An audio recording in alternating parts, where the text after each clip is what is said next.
इस अभियान की शुरुआत सितंबर 2014 में करी थी।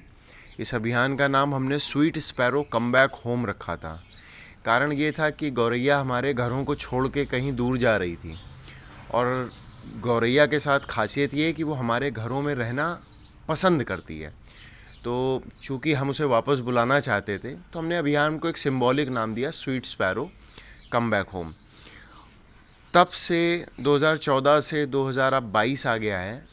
इन 8 सालों में करीब हमने कानपुर शहर में इस अभियान की शुरुआत चूँकि करी थी, हमने करीब 7,500 घोंसले लगवाए हैं जो लकड़ी के वुडन बॉक्सेस होते हैं।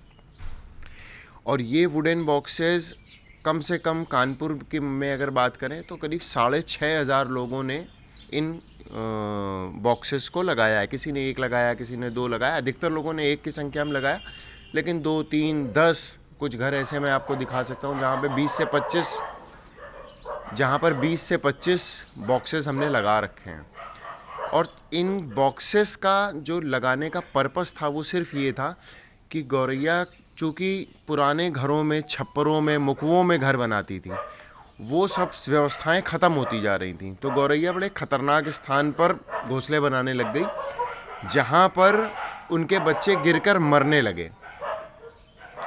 हमें उन बच्चों को गिर के मरने से बचाना था, इसलिए हमने इन बॉक्सेस का निर्माण किया और कानपुर में वितरित करे, जिसके कारण हमारे कम से कम आज की डेट में जो एडिशनल गौरैया इन बॉक्सेस के कारण बढ़ी है वो कम से कम नहीं तो 70 से 80 हज़ार का हमारा मिनिमम कैलकुलेशन है कि इतनी गौरैया तो एडिशनल बढ़ी है।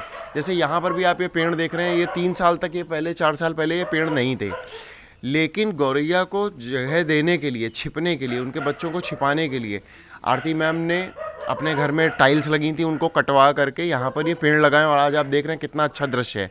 अभी इस पेड़ के अंदर ही कम से कम नहीं तो 50 गौरैया है, लेकिन शायद हम लोग इस समय यहाँ पर खड़े हैं इसलिए सामने आ नहीं पा रही है।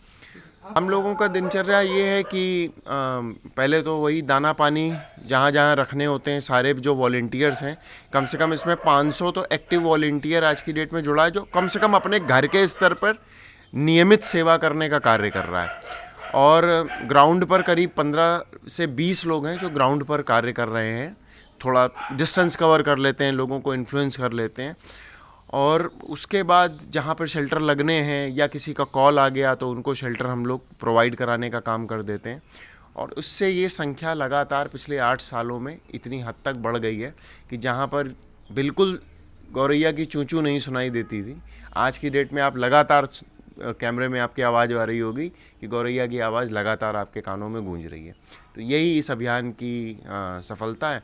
और इससे भी बढ़कर एक चीज़ और हुई है कि बायोडाइवर्सिटी को इस अभियान ने बहुत हेल्प करी है। बायोडाइवर्सिटी से तात्पर्य, जैसे इसमें आपने देखा होगा पिड़की बैठी हुई थी घोंसले पर, इसके अलावा रॉबिन है, मैना है, पाई है, ब्राह्मणी है, तोते हैं जो इन घोंसले को पसंद कर रहे हैं और अपने प्रजनन का स्थान बना रहे हैं।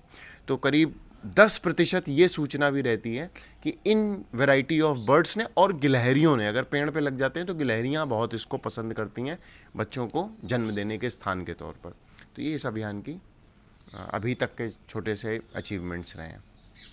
जब हम लोगों ने शुरू किया था यहाँ पर तब 1 या 2 ही गौरैया थी, यहाँ दिखती थी कहीं कहीं, लेकिन अब जब से गौरव जी के साथ जुड़े हैं तब से इस समय हमारे यहाँ कम से कम 100-150 गौरैया रहने लगी है। हमने अपने पूरे घर में लगा रखे हैं घोंसले, हमारे यहाँ सब जगह लगे हुए हैं और सब इस समय एक्टिव है। सब में छोटे छोटे बच्चे भी हैं और उनके रहने का और खाने का भी सब व्यवस्था है।